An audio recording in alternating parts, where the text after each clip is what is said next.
Donc Corinne, PCF Saint-Quentin, évidemment, je soutiens la proposition en même temps de la règle des 4 quarts. Et sur les assemblées générales, je souhaiterais que ça soit mis en place aussi au niveau départemental, avec vraiment un droit de décision en assemblée générale départementale. On parle beaucoup de démocratie dans le parti. J'ai écouté Patrick. Je voudrais qu'il y ait un texte qui soit ajouté.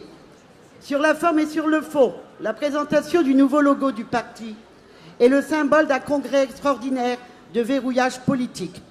Comme sorti d'un paquet cadeau, les congressistes, tous les communistes et le pays ont découvert en même temps hier soir le nouvel identifiant.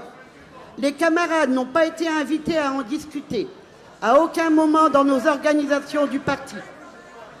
Ils n'ont même pas eu accès aux ébauches de ce logo. Attends, une seconde, s'il te plaît. Problème. Attends, juste excuse-moi. J'aimerais que dans la salle, on fasse silence. J'entends quelqu'un qui crie au fond.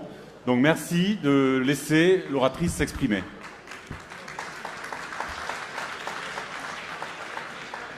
Le problème ne réside évidemment pas dans la question esthétique.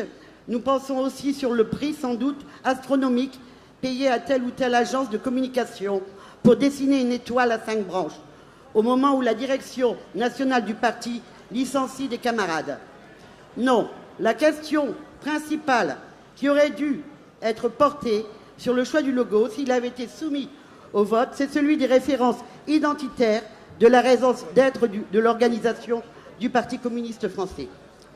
Cette discussion avait toute sa place dans le congrès, réellement extraordinaire, que sa nécessité. Le niveau d'effacement du parti a franchi un nouveau palier, tel que le désastre électoral de 2017. La direction du parti avait promis un congrès où l'on reviendrait sur les questions théoriques de fond.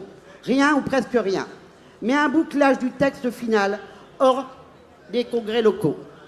La question du logo, qui n'a jamais été mise à l'ordre du jour du congrès par le Conseil national, est l'étoile sur le gâteau.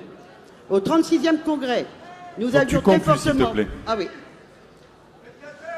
Je vais conclure par ce paragraphe-là. Il y aura une pétition qui est sur Internet.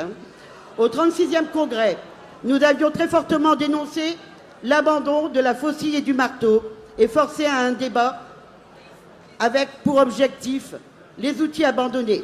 C'est ceux du Parti des travailleurs, de la lutte des classes, de notre histoire, également de celle de notre mouvement ouvrier. Merci Corinne. Il faut que tu termines. Merci beaucoup.